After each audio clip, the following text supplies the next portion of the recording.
காவரின்ஸ் எல்லாருக்கும் வணக்கம். Mahindra and Mahindra company இருக்காங்கல்ல, அந்த கம்பெனி எலக்ட்ரிக் வெஹிக்கிள் தயாரிக்க போகிறாங்க, எலக்ட்ரிக் கார் தயாரிக்க போகிறாங்க. அந்த கார் தயாரிக்கிற ஃபேக்ட்ரி தமிழ்நாட்டில் வர்றதுக்கான வாய்ப்புகள்னு சொல்லப்படுது.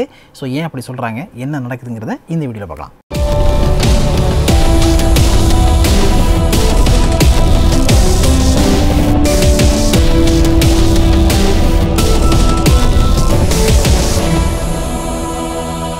Welcome to Kasupanam YouTube.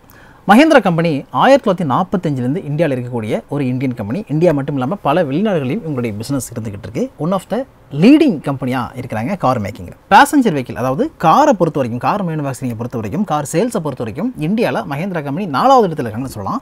First இடத்துல மாருதி சுசுகி இருக்காங்க, செகண்ட் பிளேஸில் ஹியூண்டே இருக்காங்க, 3வது இடத்துல டாடா கம்பெனி இருக்குது, 4வது இடத்துல மஹேந்திரா வருது. மாருதி சுசுகியுடைய மார்க்கெட் ஷேருங்கிறது 45க்கு மேலே இருக்குது, ஹியூண்டேவோடது 14க்கு மேலே இருக்குது, அண்ட் டாடா மோட்டார்ஸ் 12% மேலே இருக்குது. மஹேந்திரா எடுத்துக்கிட்டிங்கன்னா அது ஒரு 7 to 8% வரைக்கும் மார்க்கெட் ஷேர் வச்சுருக்காங்க. பேசஞ்சர் வெஹிக்கிள் இல்லாமல் நீங்கள் டிராக்டர் செக்மெண்ட், அக்ரிகல்ச்சர் இந்த மாதிரிலாம் பார்த்தீங்கன்னா மஹேந்திரா தான் லீடிங் பிளேயராக இருந்துகிட்டு இருக்காங்க. பெரிய அளவில் அவங்க ப்ரொடக்ஷன் பண்ணிக்கிட்டாங்க. சரி, இப்போ இவி செக்மெண்ட்டுக்குள்ளே வர்றதுக்கு மஹேந்திரா கம்பெனி பிளான் பண்ணி அதிரடியாக இறங்குறாங்க. மஹேந்திரா கம்பெனியை பொறுத்த வரைக்கும் எதில் பெஸ்ட்டோ இல்லையோ, எஸ்யூவின்னு சொன்னால் டக்குன்னு உங்களுக்கு மஹேந்திரா தான் ஞாபகம் வருன்ற அளவுக்கு அவங்களுடைய இந்த கார் டிசைன்லாம் அவ்வளோ சூப்பராக இருக்கும். அதுவும் இப்போ ரீசெண்டாக அந்த லோகோவை மாற்றினாங்கல்ல, எம் அப்படின்னு பிளாட்டினம் கலர்லாம் ஒளி அடிக்கிற மாதிரி மாற்றிருக்காங்களே, அந்த லோகோவை பார்க்கும்போது இன்னும் சூப்பராக இருக்குது. அந்த லோகோவில் ரோட்டில் எங்கேயாவது இந்த மஹேந்திரா எக்ஸ்யூவி கார் 700 போணுச்சுன்னு வச்சுங்களேன், ஆஹா என்ன அவ்வளோ அழகாக கார் வச்சுருக்காங்களே, நம்ம எப்படா அந்த கார் வாங்குறதுன்ற அளவுக்கு ஃபீல் ஆகுது. அவ்வளோ சூப்பராக இருக்குது அந்த கார் பார்க்குறதுக்கு. சரி, இப்போ விஷயத்துக்கு வருவோம். மஹேந்திரா இந்த மாதிரி நல்ல டிசைனில் எக்ஸ்யூவிலாம் பண்ணிட்டு இருக்காங்களே. ஸோ 2024 2027க்குள்ளே 5 புது எக்ஸ்யூவி காரை லான்ச் பண்ண போகிறாங்க. இந்த 5 எக்ஸ்யூவி காருமே எலக்ட்ரிக் வெஹிக்கிளாக வரப்போகுது. ஏன் இவி செக்மெண்ட்டுக்குள்ளே இறங்குறாங்கன்னா, ஏற்கனவே நமக்கு தெரியும் இவி தான் ஃபியூச்சர் அப்படிங்கிறது. அதனால் நிறைய பேர் இதில் ஒர்க் அவுட் பண்ணிட்டு இருக்காங்க. இந்தியாவை பொறுத்த வரைக்கும் டாடா கம்பெனி ஆல்ரெடி அது ஒரு பயனியராக இருந்துகிட்டு இருக்காங்க. ஓகேவா? ஸோ நிறைய கார்ஸை டாடா கம்பெனி தயாரிக்கிறாங்க. டாட்டாவில் இப்போதைக்கு 3 கார் இவியில் அவைலபிளாக இருக்குது. அவங்க தான் இந்தியாவில் லீடிங் பிளேயராக இருந்துகிட்டு இருக்காங்க. அதே மாதிரி ஹியூண்டே கம்பெனியும் அடுத்தது இவி செக்டருக்குள்ளே இருக்கிறாங்க. இந்தியாவை பொறுத்த வரைக்கும் இப்போ எம்ஜி கார்லாம் இவியில் அவைலபிளாக இருந்துகிட்டு இருக்கு. ஸோ நெக்ஸ்ட்டு மஹேந்திரா காரும் இவிக்குள்ளே வரப்போகுது. மஹேந்திரா கம்பெனி இந்த இவி செக்மெண்ட்டுக்காக என்ன பிளான் பண்ணியிருக்காங்கன்னா, 2024 27க்குள்ளே 8000 கோடி ரூபாயை இன்வெஸ்ட் பண்ணுறதுக்கு ரெடியாக இருக்கிறாங்க. இவங்களுடைய எலக்ட்ரிக் வெஹிக்கிள் தயாரிப்பில் ரொம்ப தெளிவாக இருக்கிறாங்க, கிளியராக பிளான் பண்ணிக்கிட்டு இருக்காங்க. அதுக்காக Volkswagen கம்பெனி கூட ஒரு ஒப்பந்தம் போட்டிருக்காங்க. அந்த ஒப்பந்தம் என்னன்னா, மாடுலார் எலக்ட்ரிக் டிரைவ் மேட்ரிக்ஸ்னு சொல்லுவாங்க. அதாவது என்டையர் இப்போ ஒரு காரை எலக்ட்ரிக் வெஹிக்கிள் உருவாக்குறாங்கன்னு வச்சுங்களேன், அந்த காருக்கான டிசைன் மெக்கானிசம் எல்லாத்தையுமே கொண்டு வர்றது தான் இந்த மாடுலர் எலக்ட்ரிக் டிரைவ் மேட்ரிக்ஸுங்கிறது. ஷார்ட்டாக MEB அப்படின்னு சொல்லுவாங்க. இந்த MEBயை Volkswagen கம்பெனி தான் மஹேந்திராவுக்கு ப்ரொவைட் பண்ண போகிறாங்க. அதுக்கான அக்ரிமெண்ட் ஆல்ரெடி சைன் ஆயிடுச்சு. அண்ட் ஆல்சோ Volkswagen கம்பெனி மஹேந்திராவுக்கு தேவையான எலக்ட்ரிக் பார்ட்ஸையும் ப்ரொவைட் பண்ணுறேன் அப்படின்னு சொல்லியிருக்காங்க. ஸோ இந்த அக்ரிமெண்ட்டை பேஸ் பண்ணி தான் இந்த கார் மேக்கிங் ப்ராசஸ் அப்படிங்கிறது, கார் மேனுஃபேக்சரிங் ப்ராசஸ்ங்கிறது நடக்க போகுது. ஸோ இவங்களுடைய பிளான் என்னவாக இருக்குன்னா, 2027 மஹேந்திரா கம்பெனிலேருந்து சேல்ஸ் ஆகிற எஸ்யூவி டைப் காரில் 20-30% எலக்ட்ரிக் காராக தான் இருக்கணும் அப்படின்னு பிளான் பண்ணி ஒர்க் அவுட் பண்ணிக்கிட்டு இருக்காங்க.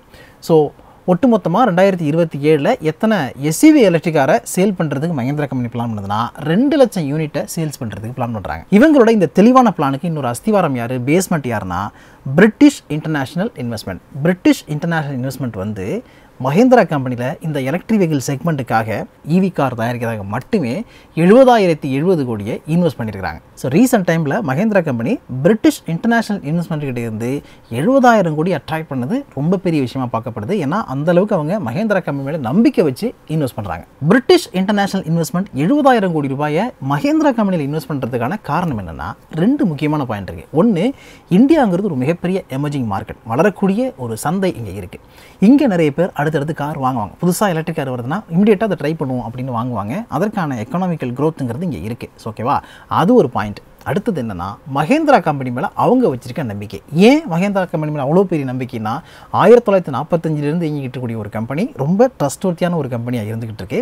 அதை தாண்டி பார்த்தீங்கன்னா, இந்த கம்பெனி ஏற்கனவே எஸ்யூவியில் இவங்க தான் லீடிங் பிளேயர், இவங்களை அடிச்சுக்கிறது ஆளே இல்லைன்னு அந்தளவுக்கு சூப்பராக பெர்ஃபார்ம் பண்ணிக்கிட்டாங்கிறதுனால நெக்ஸ்ட்டு இவி காருக்குள்ளே வர்றாங்கன்னா கண்டிப்பாக ஒரு அட்ராக்ஷன் இருக்கும்னு அந்த நம்பிக்கையிலையும் இவ்வளோ பெரிய தொகையை பிரிட்டிஷ் கம்பெனி இன்வெஸ்ட் பண்ணியிருக்காங்க. ஸோ மஹேந்திரா அண்ட் மஹேந்திரா என்ன பிளான் பண்ணுறாங்கன்னா, தமிழ்நாடு, கர்நாடகா, தெலுங்கானா, அதுக்கு அதுக்கப்புறம் மகாராஷ்டிரா, குஜராத் இந்த மாதிரியான மாநிலங்களில் எங்களுக்கு பிளான்ட் போடுறதுக்கு இடம் வேணும், யார் தருவீங்க அப்படின்னு கேட்டுக்கிட்டு இருக்காங்க. மாநிலங்களில் இருக்கக்கூடிய அமைச்சர்கள்ட்ட இது சம்மந்தமாக பேச்சுவார்த்தை நடத்திட்டு இருக்காங்க. ஏற்கனவே மஹேந்திரா கம்பெனி ஒரு பிளான்ட் சென்னையில் இருக்குது. பட் அந்த பிளான்ட்டில் இந்த ஈவி காசை தயாரிக்க போகிறது கிடையாது. இதுக்காக செப்பரேட்டாக இடம் ஒதுக்கி பல ஏக்கர் இடம் ஒதுக்கி எங்களுக்கு கொடுத்தீங்கன்னா நாங்கள் தயாரிக்கிறதுக்கு ரெடியாக இருக்கோம் அப்படின்னு கேட்டுட்ருக்காங்க. அதுவும் இல்லாமல் கொஞ்சம் வந்து எங்களுக்கு ஸ்டேட்டுடைய சப்சிடி வேணும். ஏற்கனவே எங்களுக்கு சென்ட்ரலுடைய PLI ஸ்கீமெல்லாம் இருக்குது, அதுக்கும் வந்து அப்ளை பண்ணுவாங்க. பட் அது இல்லாமல் ஸ்டேட்டுடைய சப்சிடியும் கொஞ்சம் கிடைச்சிது, மற்ற சலுகைகளையும் கிடைச்சிதுன்னா எங்களுக்கு பிளான்ட் போடுறதுக்கு ஈஸியாக இருக்கும். நிறைய பேருக்கு நாங்கள் இது மூலமாக ஒரு ஜாப் ஆப்பர்ச்சுனிட்டியை கிரியேட் பண்ணி கொடுப்போம் அப்படிங்கிற பேச்சுவார்த்தையில் ஈடுபட்டுக்கிட்டு இருக்காங்கன்னு தகவல் வந்திருக்கு.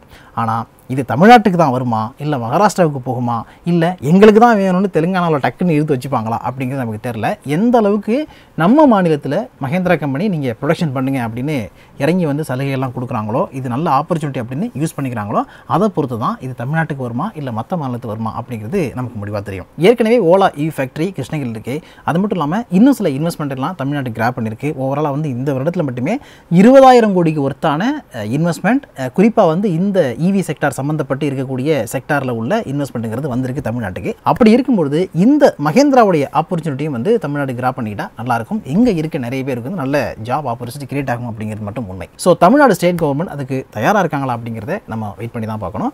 நல்ல முடிவு வரும் அப்படிங்கிற ஒரு நம்பிக்கையில் இருப்போம். ஸோ இந்த வீடியோ உங்களுக்கு பிடிச்சிருந்தா நிறைய பேருக்கு ஷேர் பண்ணுங்கள். மறக்காம காவேரி பிசினஸ் சேனலை சப்ஸ்கிரைப் பண்ணிட்டு அந்த பெல் ஐகானை ப்ரெஸ் பண்ணுங்கள். அப்போ தான் நாங்கள் போடுற வீடியோஸுடைய நோட்டிஃபிகேஷன் உங்களுக்கு வந்து சேரும். அதே மாதிரி காவேரி பிசினஸ் சேனலை இன்ஸ்டாகிராம், ஃபேஸ்புக், ட்விட்டர், லிங்க்டின் எல்லாத்துலேயுமே இருக்குது. அதை நீங்கள் ஃபாலோ பண்ணுங்கள். அண்ட் இந்த வீடியோ பற்றி நீங்கள் என்ன நினைக்கிறீங்க?